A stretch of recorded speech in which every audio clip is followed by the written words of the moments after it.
శ్రీమద్భాగవతం పిల్లల కథలు. పిల్లలు, ఈరోజు మనం నేర్చుకోబోతున్నది స్కంధం 1 అధ్యాయం 8. శీర్షిక భూమాతి రక్షణ కోసం దేవతల ప్రార్థన.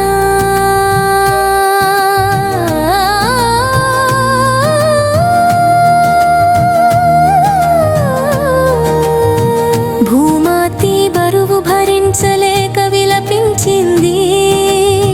ఒకసారి భూమి మీద పాపాలు, అధర్మం, క్రూరత్వం భరత భూమిని నిండేశాయి. రాక్షసులు, దుర్మార్గులు, అధికారి దుర్వినియోగాలు పెరిగిపోయాయి.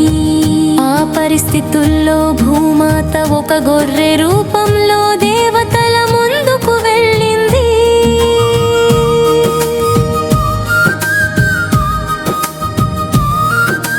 భూమాత కన్నీళ్లతో, బాధతో ఇలా చెప్పింది, నేను ఇక ఈ భారాన్ని భరించలేను. నన్ను కాపాడేందుకు శ్రీహరిని పిలవండి. దేవతలందరూ బ్రహ్మను ఆశ్రయించారు. ఆమె విన్నపాన్ని విని దేవతలందరూ బ్రహ్మదేవుని వద్దకు వెళ్ళారు.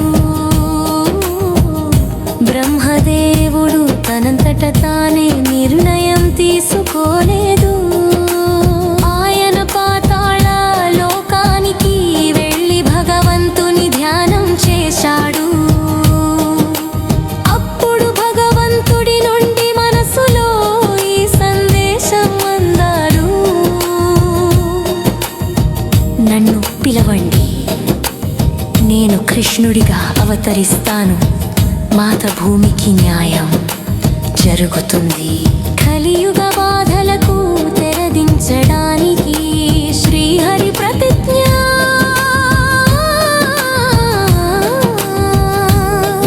భగవంతుడు తన భక్తుల కోసం ఎప్పటికప్పుడు స్పందిస్తాడు కదా పిల్లలు. ఆయన తెలిపాడు, తాను యథావకాశం భూమిపై అవతరిస్తూ ధర్మాన్ని రక్షిస్తూ ఉంటాడు.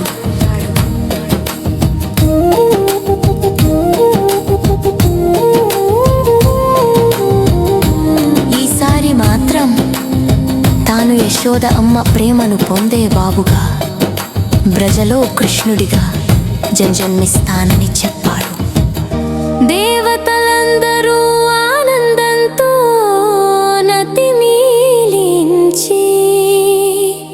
విష్ణుమూర్తికి ప్రణామం చేసి, నన్ను వెంటనే రక్షించు స్వామి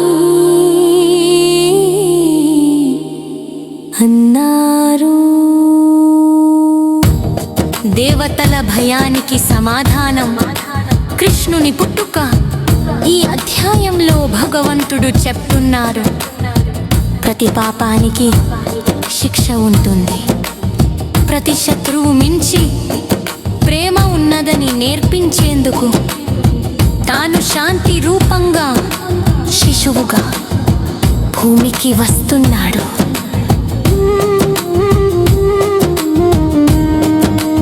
దేవతలు ఆశాజనకంగా భూమాతను ధైర్యపెట్టారు. నీవు ఒంటరిగా లేవు, భగవంతుడు వస్తున్నాడు. నీ భారం తీరుతుంది, ప్రేమే విజయం సాధిస్తుంది. కథలో బోధన ఈ అధ్యాయం మనకు చెబుతుంది. భూమాతకి కూడా బాధలు ఉంటాయి.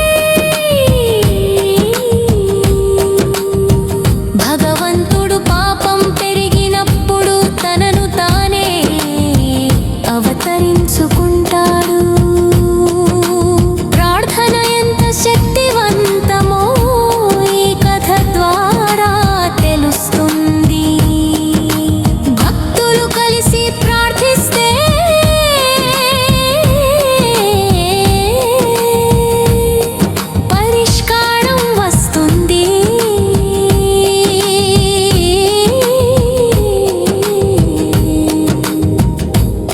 అందరికి ప్రశ్నలు. భూమాత ఎందుకు దేవతల వద్దకు వెళ్ళింది?